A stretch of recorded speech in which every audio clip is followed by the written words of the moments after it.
Hey everyone, and welcome to the SPD roll call.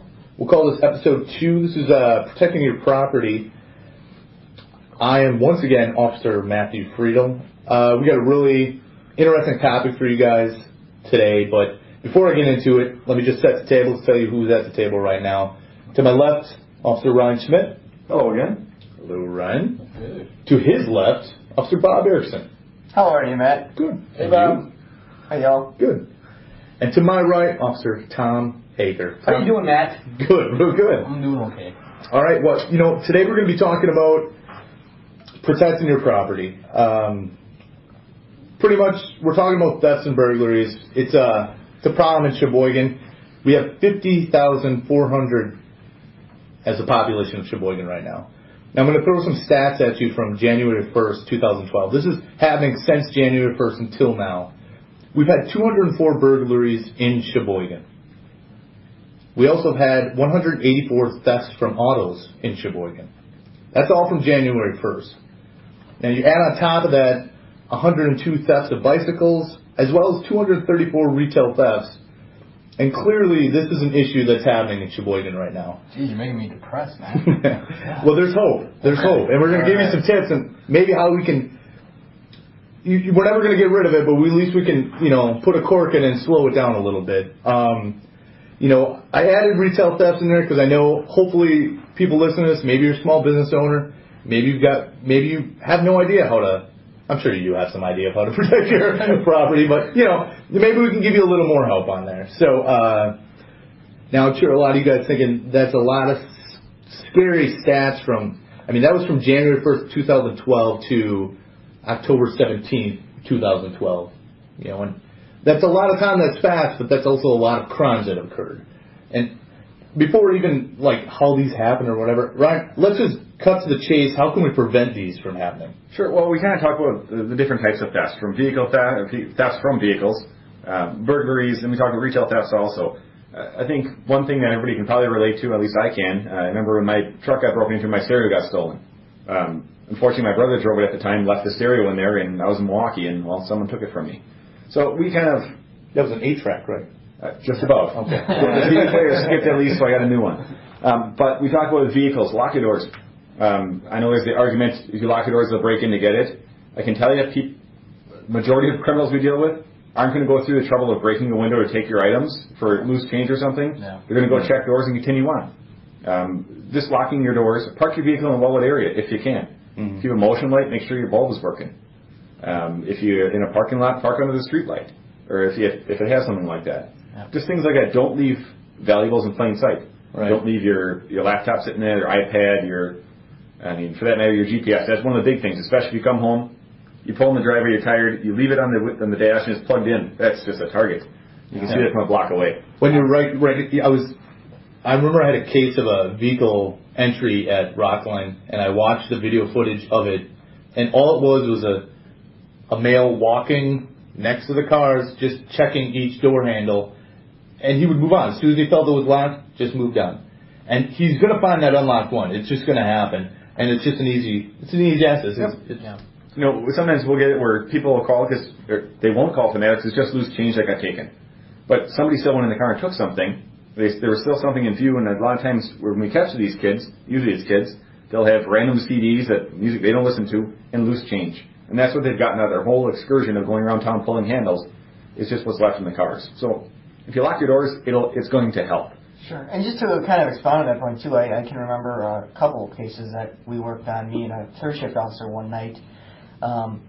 We discovered a bunch of car entries by seeing a lot of dome lights on parked cars. And lo and behold, it was about every third or every fourth car that had been gone through.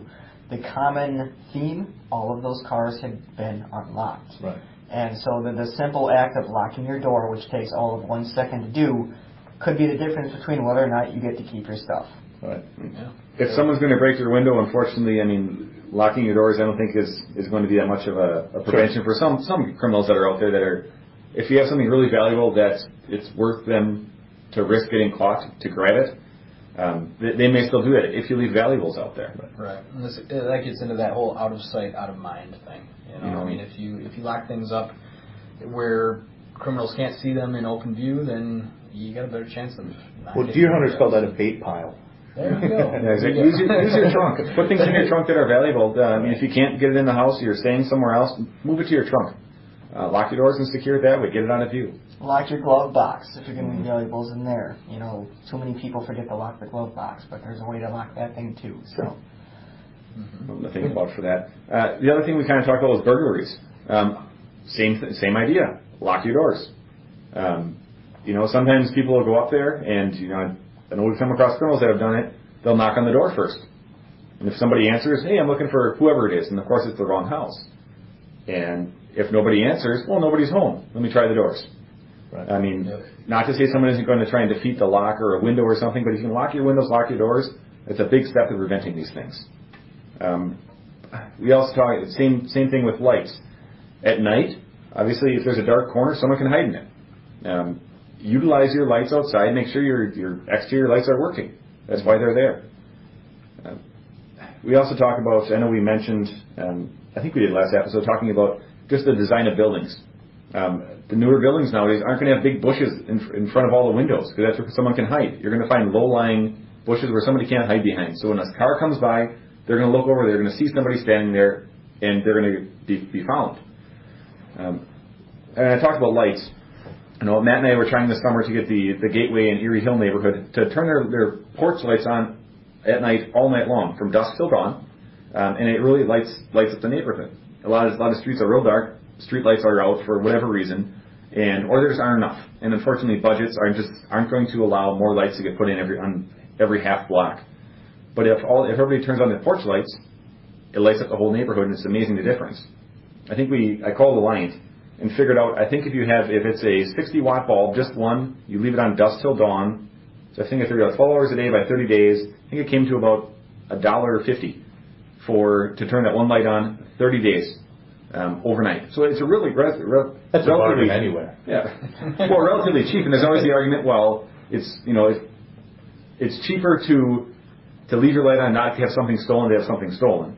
An ounce of prevention. Well, that's exactly it. Well, the lights also, it's not only protecting your property, it's going to help your neighbors as well. Exactly. And I believe we talked about last episode, too, about how part of community policing is the community taking back their area. And, I think we touched on going for walks and stuff at night.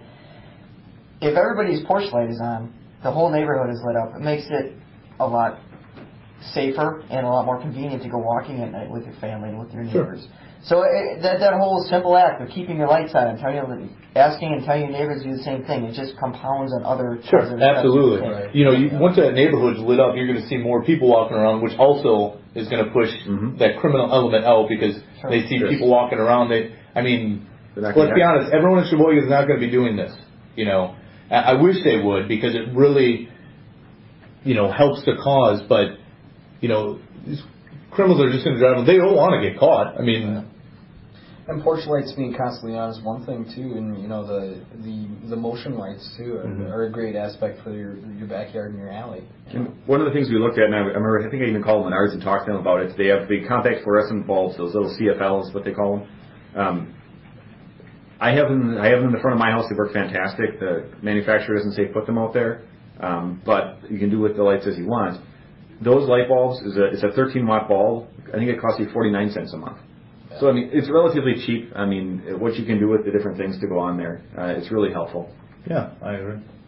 So we talked a little about preventing theft on your property, what you can do from the outside, but what can you do as a person inside your residence or whatnot? Tom, what else can we do to maybe help people keep their property? Because that's what we're trying to do. All right, Matt. Say the worst happens and you actually do have somebody burglarize your residence, the best thing you can get is probably an alarm.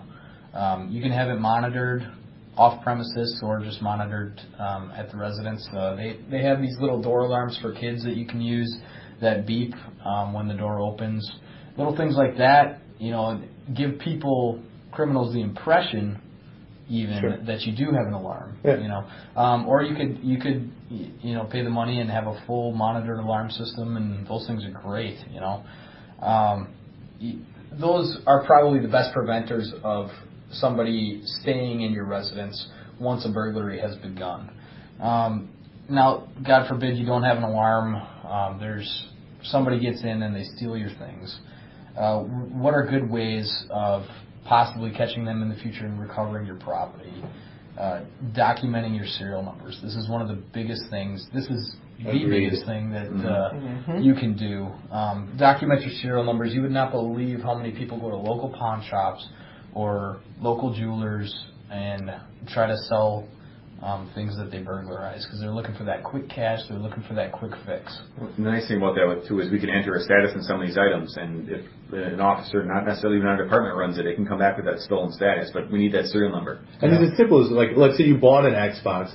You don't have to, keep the whole box. Just cut out the serial number tag on there and just put it in your safety deposit box or put it in a drawer.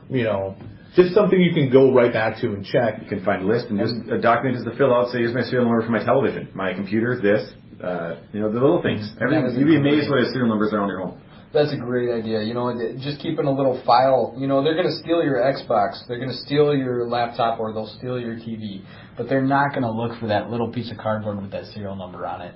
Right, and I know when I stop an individual and let's say they're carrying around an Xbox, which is common. People carry around Xboxes to play video games at each other's houses, I suppose. But I know I run the serial number every time I find a piece of property, and it's not just an Xbox. It's, a laptop or an iPad like that. Right. They have serial numbers on there. I'll run it through our dispatch, and just to see if it comes back stolen. And the sad part about that, Matt, is maybe 50% of those Xboxes might be stolen, but the owners just never documented the serial number. Sometimes all we'll get is saying it's a white Xbox and it's got a sticker on it. Well, a sticker is easy to remove. Yes, something like that. Plenty of white Xboxes out there. Exactly. That's the thing. And that brings me to another thing, Ryan. A lot of people use